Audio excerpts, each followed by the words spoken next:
and welcome back. I'm Brianna Sagdahl with the Beef Initiative, and I think we're going to call the show The Issue. Joining me today is Mr. Bernie Hansen of BetterFedFoods, and we are going to discuss what is happening in rural America. Oh my goodness, it is craziness. Bernie, welcome to the show. How are you?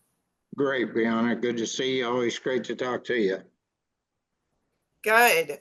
So, holy smokes, what is happening? Farmers are freaking out. There is panic in the markets. I mean, we're looking at potentially. I'm not even going to say potential. I'm just not even going to sugarcoat it anymore. Like, we are looking at a looming farming crisis, very close, or even worse, would you say, than the 1980s? I actually believe, and I think that's a great comparison. As you can probably see, I was around in the 1980s, and lots of our in Kansas, where I'm at now, but down closer to Wichita, Kansas, and a lot of our neighbors, they had, if I recall right, like $5 wheat, and they bought combines, land, trucks, everything, and then it went to hell in a handbasket, so to speak. And so those tractors, those combines, uh, and I don't recall the corn prices and stuff, but it seems like wheat was a couple bucks or corn was $1.80. Today we got $1 million combines and tractors, and corn's $3 and something. I mean, this has to be headed worse. I believe, and the operations are larger, but they're still multi-family operations and stuff. So yeah, I think it's actually worse. Yeah, that's what I'm hearing. I've we've got neighbors who are just putting stuff up in silage, and they're going to hold on to it, hoping that the markets go back up. There is a little bit of good news. We just saw the market trends upward a little bit after some recent trade announcements, but it's a very small amount at this point. We've got a long ways to go before anybody is actually making money. And that's another issue, right? Farmers have been losing money year over year for the last 5 years. So what just happened in Arkansas? I kind of wanted to address that a little bit. We just saw, an overflow of farmers going in to meet with members of Congress, and this is mid-harvest, right? That's got to tell you everything you need to know right there. When farmers are out of their combines and off the tractor and going to a town hall meeting to air their grievances, that has got that should be a sign that things are very bad right now. But this has been certainly brewing, and I was just curious if you had a little bit of insights about kind of like how subsidies have played a role and how the monopolization of the agricultural industry has really led to where we're at right now. Do you have any thoughts on that? Oh, absolutely. I spent most of my career in the meat business, okay? And we always were started as a locker plant and state inspected, then federal inspected, and always made specialty items. And that was years ago, obviously in the 70s, 80s, and 90s, because even then, and there were a whole lot more packers than there are today, we had to stay out of the way of the big guys and do something special, which is a lot of the people we work with today and stuff on it. But there's no comparison to what it is today, because they're one, before the years of COVID, and it doesn't make any difference. I used to tell people to get you a cup of coffee, but certainly not at Starbucks. I was the first guy and the only guy for 20 years that was the president of 2 national meat organizations. And so spent time in Washington, spent time around the country, and watched these plants get put out of business by over-regulations. They had to meet the same standards as the big plants, no comparison, okay? And one of the easy way to say that is the small plant, the man or woman that owns the beef brings it in. They have to answer to that person big plant don't give a shit, don't know who owned it before, don't know where it's going next. Okay, that's a separation of state and whatever is a big deal in owning up to doing things right. Okay, so we watched them put thousands and thousands of plants out of business to where the locals couldn't get their own stuff processed, and took mobile plants out of business and everything else.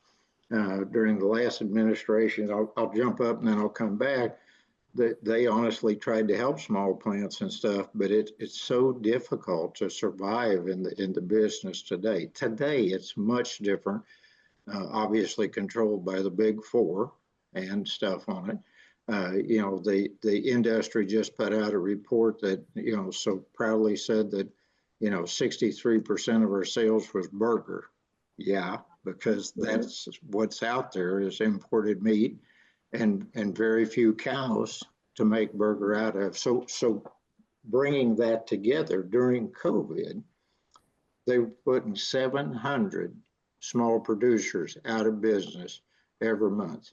Packers were making $1,000 to $1,500 an animal, and excuse my French, but didn't give a shit about the producer going out of business. Today, they're amazed that there's no cattle out there. Seems rather obvious to me where they went and stuff. When we work with Dr. Brooke Miller, a doctor up in Virginia. We've done a lot of research with him. And his brother, I was up there one day and we were working on some research on what we do and stuff. And his brother sat in there and he said, Bernie, I'm a fourth generation cattle guy. And when the calf can't even pay for the feed for mom, I had to get out. Brooks, the doctor, he stayed in, he wanted to be in there and stuff. Today he's trying to get on I think the Angus committee to speak out about what's going on. But yeah, we've got a hell of a mess. We don't have cattle. We got monocropping that's created massive amounts that if we don't subsidize the exports and stuff, we got no diversification and stuff. So it's going to take a lot of time to rebuild this. And plus we have consumers today waking up. Our company was given the New Business Award in 24 in Texas Independent Cattlemen Association. And I got up to accept the award for BetterFedFoods. And I said, there's about 400 people in the room and some whiskey maybe and stuff. And they said, and the guy handed me an award. And I said, I got to tell you, beef killed my granddad. Oh, shit. I mean, it was dead silent and stuff. And I said, but I got to tell you, it was a slow death. He lived to be 97. And then they said, oh, okay. Then I added the truth. I said, who knows how long he'd lived if it wasn't for the whiskey and women, which was very true and can be documented. Okay. My point is the beef, the meat we've ruined the diet of the American person. And thank God, when I was the president of one of the national organizations, we were going through the halls of Congress. We'd go there once a year to do like we're doing now, pleading the case of our customer, the farmer, the rancher. Okay. And Stan, the guy that was the executive director, says, I want to stop here a minute. I want to introduce you to somebody.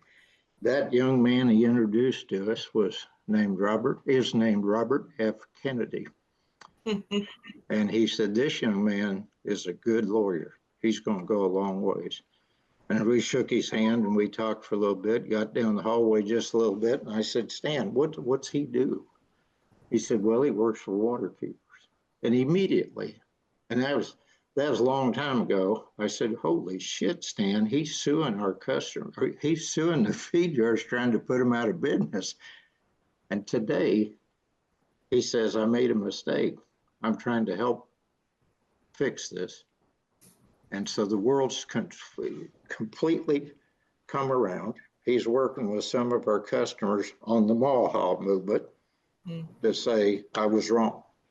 And and you need a healthy diet. So anyway, but I believe it's even more serious because of the dramatic uh, consolidation, uh, monopolies, I would say almost in many cases, which we've always prided ourselves as American citizens that we don't allow that Right.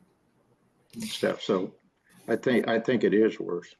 I went by, shut up here. I was coming back from our plant where we make the feed up in Nebraska, and I still kicked my ass. I went by this up around Clay Center, Kansas. I went by this farmer harvesting, and he had a flat tire.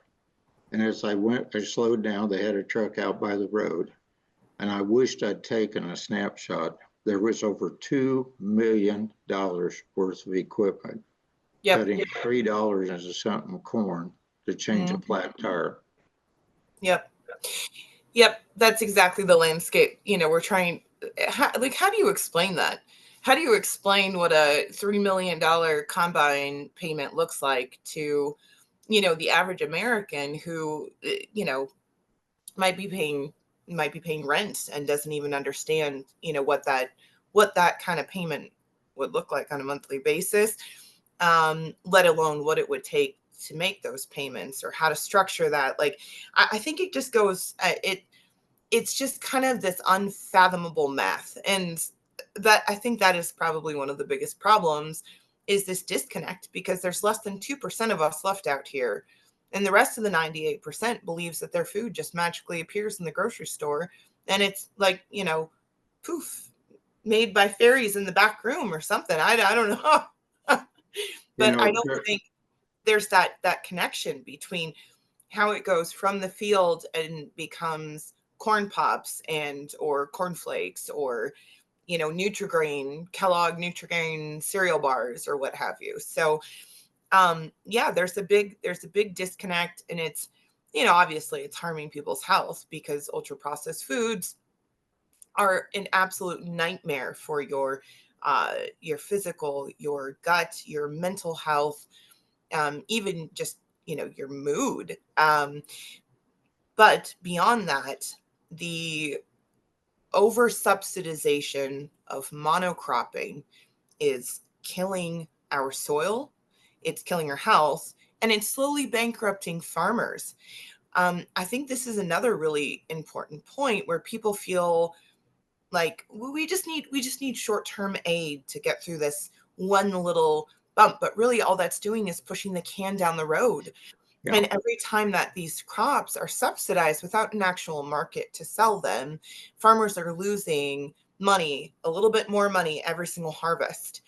And so this is why, even the financial industry is starting to look at agricultural debt as dirty, even though ag has always been the most stable financial sector, more so than mortgages, more so than uh, you know eh, effectively anything else, I guess. But it's typically a very stable market in which payments are made on time, and um, there's not a high level of either foreclosures or default.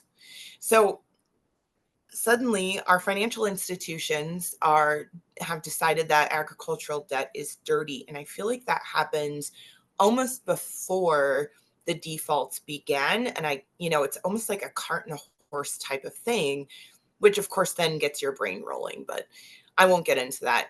Point is, when Congress and the USDA are spending 70% of the USDA budget on food and nutrition programs like SNAP and WIC and EBT, or the FNS school lunch program, when just 5% is going into actual farmer supports. And of that 5% of the entire USDA budget, we're not only talking about conservation payments for not farming, but then we're also talking about subsidies and aid payments. Like, we have a very big problem. The USDA, and I don't know if most people know this, but the USDA actually began after the Organic Act. was signed into law by President Lincoln. And the whole idea behind the USDA was to create a store of knowledge for seed saving and best practices, and effectively it started as a farmer co-op so that people were not going hungry. And you think about where it started and where we are today, the USDA needs a complete overhaul. It has gotten completely away from its original mission. We are no longer growing food, we are growing monopolies at the USDA.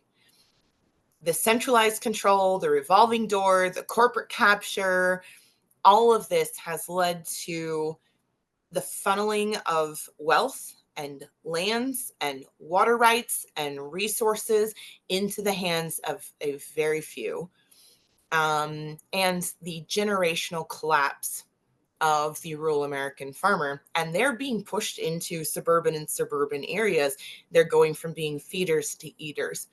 And this has been happening now, what, decades? At least since the Uruguay round of GATT, I would imagine, right, Bernie? Yep. So what? Well, Yeah. there's no doubt. My brother is a couple of years older than me, and he's a geologist turned hydrologist, and so he has worked on water preservation and cleaning up contamination for he's got a master's degree, and he's worked on that for over 35 years and stuff on it. He's taught a lot of lawyers how to explain climate change. It happens in 100-year cycles, and here during a month and a half ago, it was 104 degrees out here one day, and I said, this feels exactly like when I was on the back of a hay wagon and sweating my ass off. That's that cycle that we go through that they've mislabeled as climate change. Okay, it changes. In Kansas, wait 5 minutes, it'll be different. It's close to 90 degrees here today. Okay, so my point of that is they kept addressing these things. So he's taught a lot of lawyers how to fight that and explain that it's changing all right, and you can do things better, and you can regenerate a lot of this stuff. That's what he spent a lot of time and effort on. Where we got today is with the monopoly deals and stuff like you're explaining, that's a real difficult deal. We've got to take substantial action on it and get these farmers, the smaller farmers, some help and stuff on it. Because like you said, you did a great job of explaining. It's so monopolized. I so not lovingly call them the cabal, because they write their own, they pass the legislation, they pay the legislatures, the industrial agriculture system, and they pay the legislatures or the system to get the law passed. And then here we are with the solution. They're actually paying farmers to use called Bovier to cut down on cow belches. You know, we work with some PhD animal nutritionist that says the worst thing that ever happened in a cow's life is to try to mess up. That's how they digest. They're the original digester, okay? And when they use our technology, it actually enhances the digestion biologically, and they make more better with less. And that's how we got to grow the cattle herd back. But they're going to have to. Now we've been told, and probably other people have too, that there should be some payments in to go to biology on the farm, less NPK, less chemicals, and more biology. There should be a payment for the farmer to do that. And they claim that's going to be in the farm bill. What we'd like to see too, and cattlemen historically have said, we don't take subsidies, but there's no reason that, like, for example, we make lick tubs that have the biology in them. There should be no different than you use this and you go down, you order your food, you can get a coupon for document that you bought that food, and you buy 10 pizzas, whatever, the next one's free. They ought to be getting some enhancement to use that biology in their animal which uses, but they haven't to date, because then you don't need the antibiotics, and then that cow's not worth $300 to the drug company, over its life. So it is, you got to crack that circle, and I'm hoping that, I think there was a deal there a couple of weeks ago when RFK, the message was he wasn't going to go anyplace, and so we have a chance now to tell our story. And like you were saying in Arkansas there, that's a pretty damn good indicator that people are sick of this and they're willing to speak out now. Well, and I think especially, with the climate policies that have come out specifically, perhaps they're good on paper, or maybe someone thought they'd be a good idea, but now we've got mounting evidence from UC Davis, from or UCD, yeah, from MIT, from, let's see, Yale is another one that I read a report from the University of Nebraska. But the UC Davis Clear Center has just been incredible in the research that they have been doing. And they're showing that cattle belches, the methane that cattle release into the atmosphere, not only short-lived, but are part of what's called an inermic. I don't know. I'm not a scientist. Yeah. But it's part of like a natural process, and I've written some about this, using their terminology. But I don't know. I guess my understanding is that, when cattle emit, greenhouse gases into the atmosphere, it's not an addition. It's part of a natural cycle that's required for plants to grow and trees to grow, and for carbon to even be sequestered into soil, which then helps our plants grow. So it's not like like a false additive, like burning fossil fuels, for example, which the Clear Center says, cattle have really just been used as a scapegoat to obfuscate the impact of the fossil fuel industry. So they're throwing us farmers and ranchers under the bus, and it's impacting our food supply. Meanwhile, there's, these people flying around on their private jets and what have you. I won't even get into it. But I Right. mean, if people are really worried about climate change, I think it is important to understand the facts about the cow, because, like you said, it is the original digester. And now we have our academic institutions that are not only recognizing this, but starting to document just how important the ruminant stomach is to the environment, and should not be messed with by chemicals like Bover or any of the, vaccines that Bill Gates is coming out with. I mean, there's financial gain, and then there's, teetering on the edge of what is causing the current collapse. And I think that there's just, well, I'll save my opinion. I'll save my opinions on it, but you can sort of surmise where things have been going, with corporate capture and special interest, sort of having their way with the USDA and the FDA, for that matter.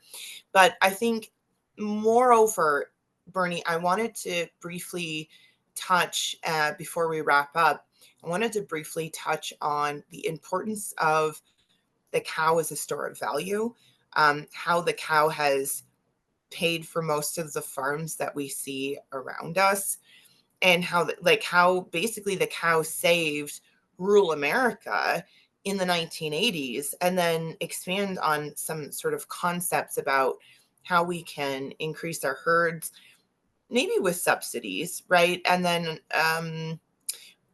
but then also maybe through increased production, would you say? Um, what are your thoughts on that? Well,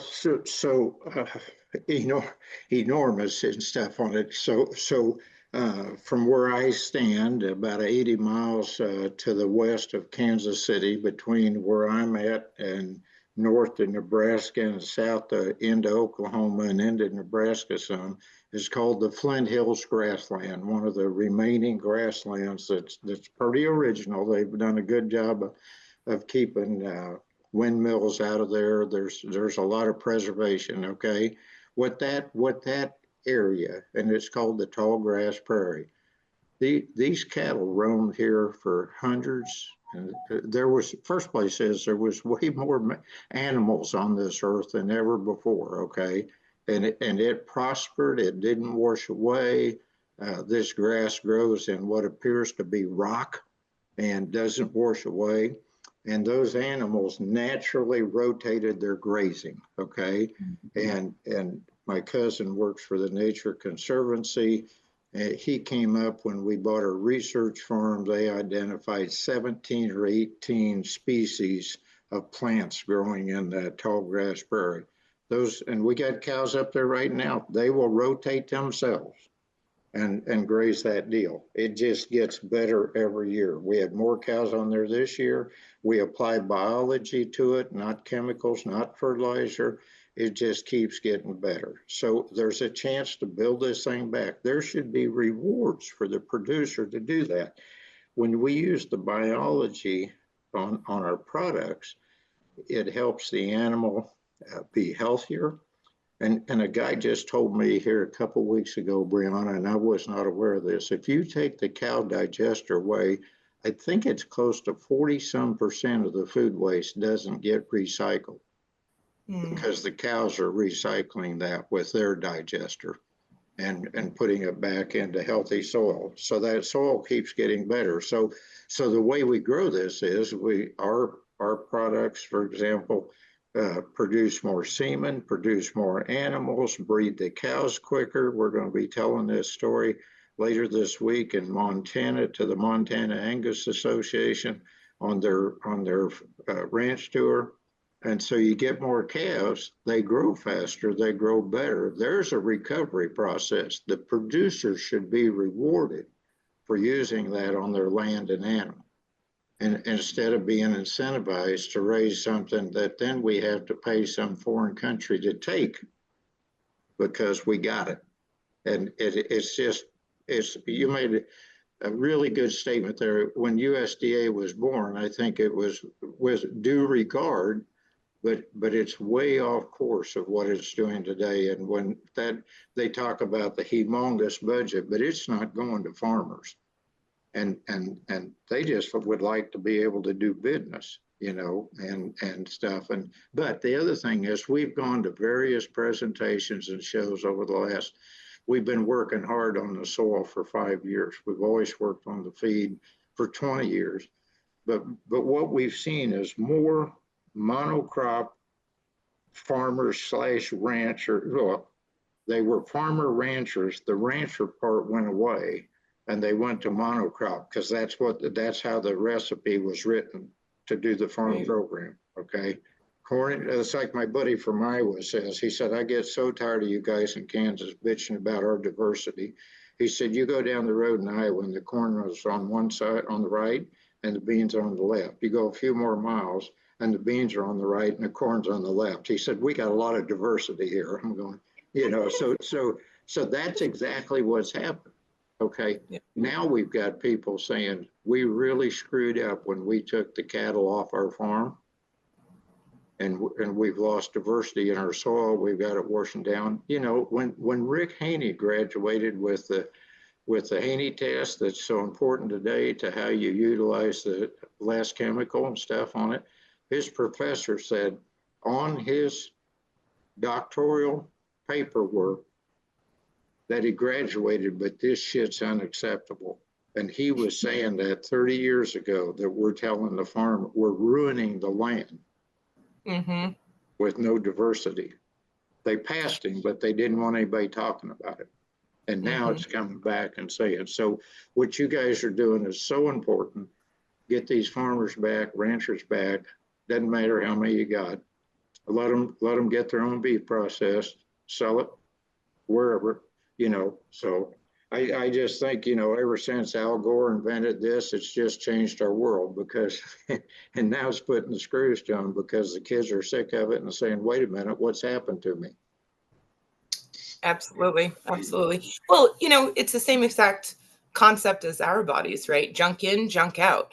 Yep. And we've been Yep. putting junk in our soil. We've been poisoning it with chemical fertilizers and glycosates to dry crops out right before harvesting them. We've been, um, we haven't focused on diversity of seed or soil for God, how long? And to be frank, on the agricultural side, um, it looks like the Dust Bowl every harvest. Well, especially in the last couple of years, you know, it's just these huge plumes of dirt that in the whole air fills with dust particles because there's just nothing. It's all dead. And when you're harvesting dead crops, you're making dead food. I mean, ultra processed foods are worse than dead. They're completely, chemically stripped down and disassembled into their molecular parts and then reassembled using a bunch of artificial sweeteners and fluffers and emulsifiers and things that trick your brain into being addicted to it. And I mean, it's insanity. It's insanity that these things could even be called food. Anyways, sorry, I don't mean to go off tangentially. The point is Oh, we need it's to put we need to that put a that's what diversity. we're yeah, that's what we're seeing now. And people are mom, dad, and the kids are sick of it, and we're seeing it, and they damn sure should be and stuff when the uh, kids you watch TV and they're advertising drugs every show, and some these are available as early as 6 months, Well, and and you may not have to pay for them. I mean, everybody wants to point fingers and blame things politically, right? But stop and really think about the increase in violence in this country and the timeline that it corresponds with.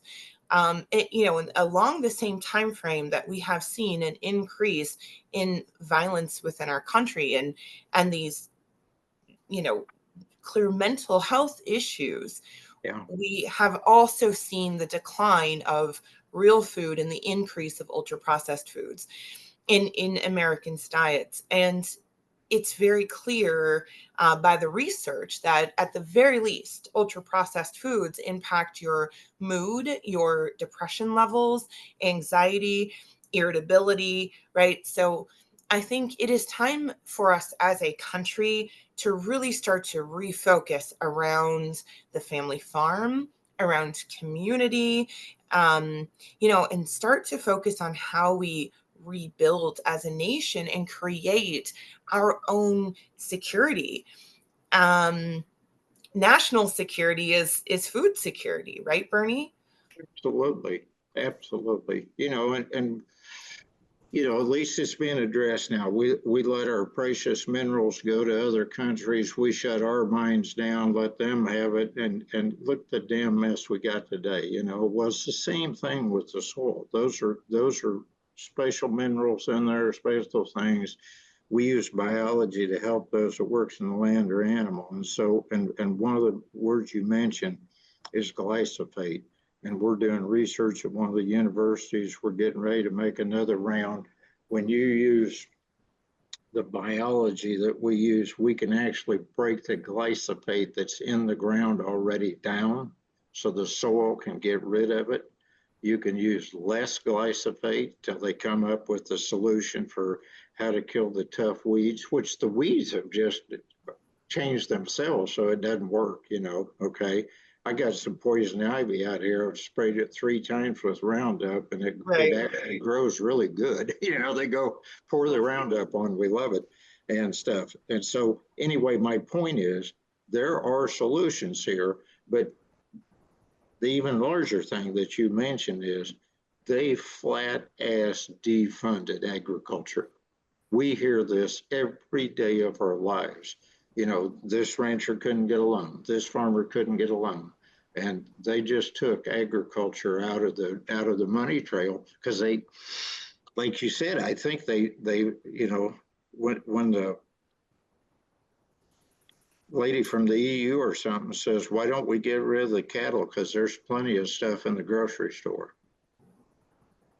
And there's the problem right there. So now the connection's coming back to a degree that that food didn't come from the back of Walmart or off the truck. It started at the farmer, rancher, and all that.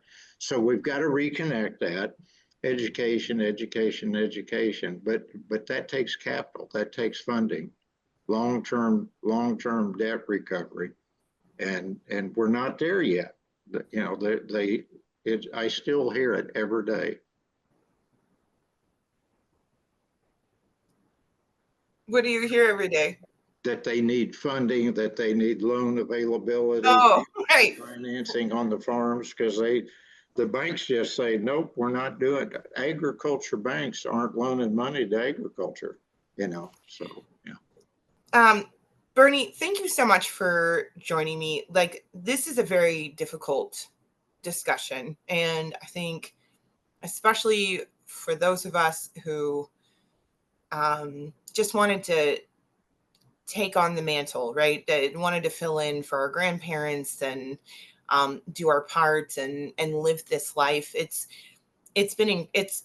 kind of a gut punch, honestly. It's been incredibly depressing.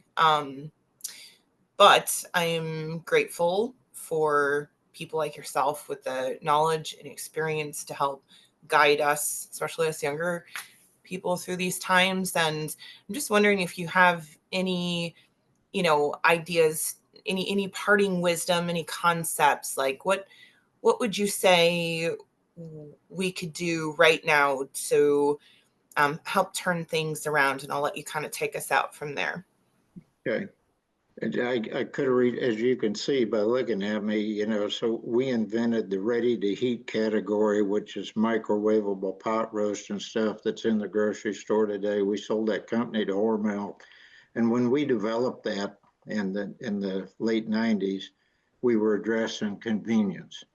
And mom appreciated it because dad's on the ranch, mom's working a full-time job too to take care of things and stuff on it, help pay for the tractor or whatever and stuff. And she felt guilty because she wasn't able to cook every day. So we made that possible to make dinner. And so could have retired, but what happened was the autism thing entered our family years ago, and I started wondering what the hell's going on here. Like lots of people are asking today, and stuff on it. And so we continued we got into the algae business and today it's BetterFedFoods in 2011. And 3 weeks when we brought back our first algae from New Mexico, the pork producers that we were working with says, what the hell was in that stuff? I said, it was algae. Why? And I frankly, I got kind of a sense of humor. I said, don't worry about it. The third eye, they want it in China. Don't worry about it. And they said, no. And I said, what's the deal? And they said, we've never seen our animals' lives change like that. And I said, what do you mean by that? Well, late mom, and these were long pregnant animals, okay? 3 months, 3 weeks, 3 days. They only had it 2 weeks. And mom was laying down having the babies and had a lot of milk and was very calm. And I'm going, oh my gosh. We started researching at Kansas State University, been doing it ever since. And we've seen a dramatic change. They need less antibiotics. They need less. You get more better with less, okay?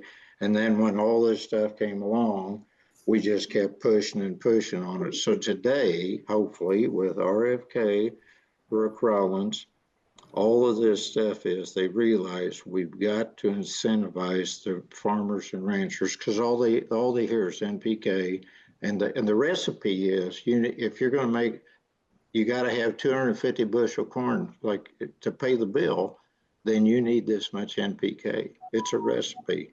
That's not the truth. That's not the facts.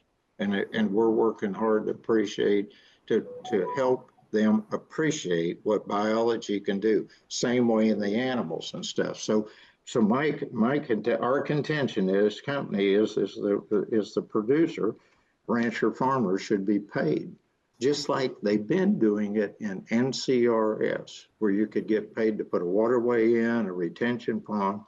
You should be paid to use biology to, to get off the chemistry. And the more you do it, the better your rewards are. And by and large, the beef, especially the beef industry, we don't want subsidies, but there's no reason there isn't a reward for making more better with less. And we'll be preaching that at the Angus deal. We've got Angus customers. They can see the change in it and stuff. So hopefully the farm bill. Now, what that does, and we've got the data, we've got over 10,000 data points that when you feed this, it lowers your omega-6-3 ratio, just like the Mediterranean diet, which doesn't include beef or meat hardly at all. We make it fit on there, okay? That brings nutrient density. And my understanding is they're at least considering it, but the SNAP program shouldn't be for sugar. It should be for nutrient density.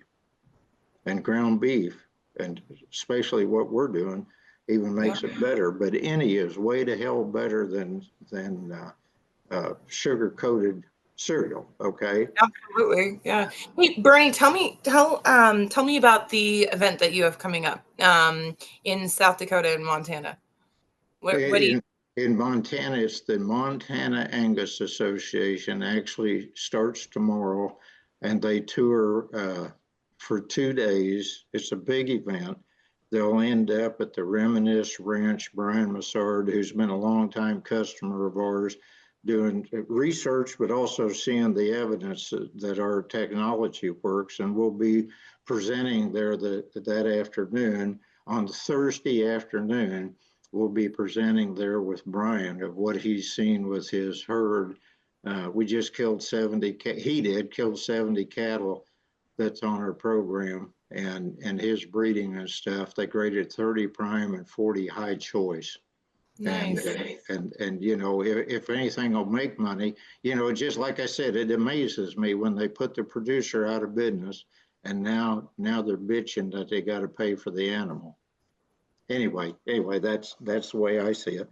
But yeah, that's going to be a big event, and my understanding is that Secretary Rollins she may have a video at this deal. She called last week, not to me, but to Brian, and said that she would like to have been there, but she's got to be on one of these trade missions to get rid of the stuff the monocrop and stuff. So, but it's going to be a big event, a lot of attention and everything. So we just create more animals, and that's how you cure this thing. What we did with the ready to heat was revalued the forequarter that wasn't being used, because you, Mom, working all the time, didn't have Grandma making pot roast on Sunday. Nobody was making roast beef. So we made it convenient, microwave in 5 minutes. 4 minutes today and stuff. Here's pot roast. We changed the value of that forequarter compared to the sirloin, and today it's worth more valuable than the sirloin many times a year. What we're looking at today is how do you utilize more of that beef at a better value, which then allows them to pay more for that. And we'll see there'll be a cattle cycle, but we believe it can be years before the supplies up to make that of a challenge. And we got the toughest deal here is we're so short on numbers, but that's what we look at. We love to do it, and we love what you guys are doing to tell the story. Well, we're really grateful for you guys, and your product is actually helping to increase fertility rates, which absolutely, yep, will definitely there'll help be bring those volumes back. So what I didn't say in that is we realized pretty shortly with that rate of heat, and it's a Hormel pot roast and stuff in the stores now, developed that whole category, and that was consumer demand. And Hormel had the ability to take that to market. okay, and to grow it tremendously. What we've seen with these products, Better Fed Foods today, is this is consumer demands. They want nutrient dense food. They want healthy foods. They don't want processed foods. That voice is coming out.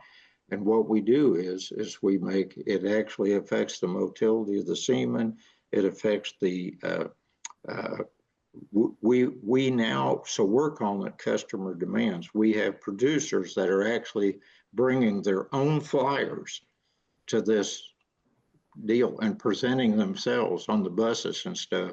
They're in the high 90s on rebreed.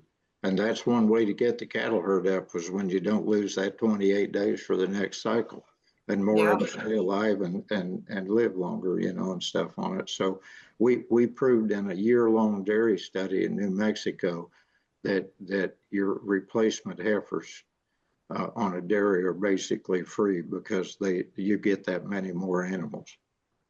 Wow. Yeah. That's incredible. So that's what we're educating or working on. We appreciate you guys. Yeah. Thank you, Bernie. Where can people find you? Better Fed Foods, and that's all one word, BetterFed foods.com. Excellent. Thank you so much. We really appreciate you guys. Appreciate you. Thank you very much.